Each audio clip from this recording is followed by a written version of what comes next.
Dati akong DDS, hindi ko ikakaila.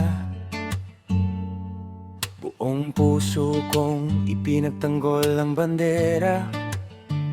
Sa bawat argumento akong nauuna.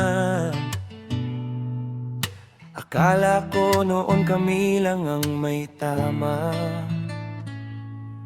Share ng pose, sigaw ng sigaw.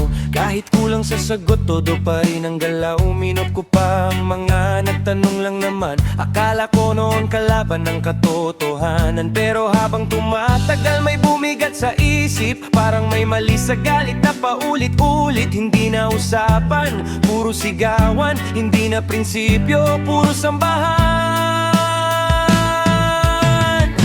Dating dides, pero nag-quit na ako. Toxic na masyado, wala nang intelekto. Puro tiradang tae-tae ang laban. Kakasuporta sa inyo, nabobo na akong tuluyan.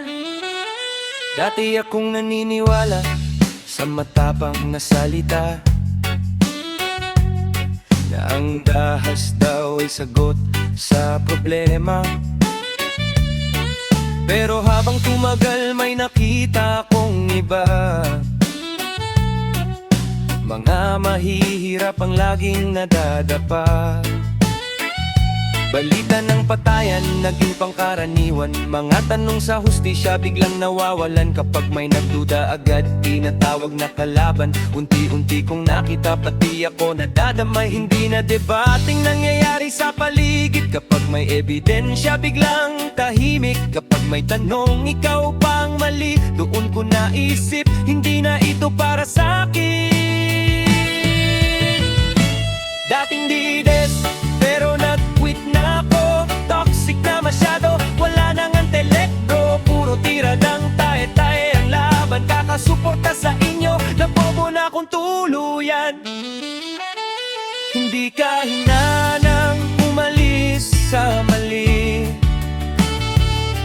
Mas mahirap manatili kung alam mong mali. Hindi lahat ng sigaw ay tamang direksyon.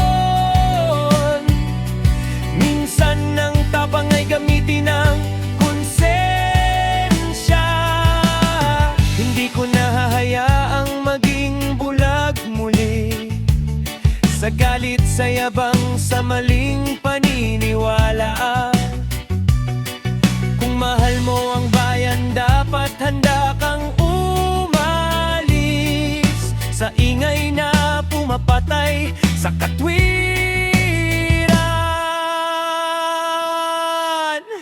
Dating dides, pero nag-quit na ako. Toxic na masyado, wala nang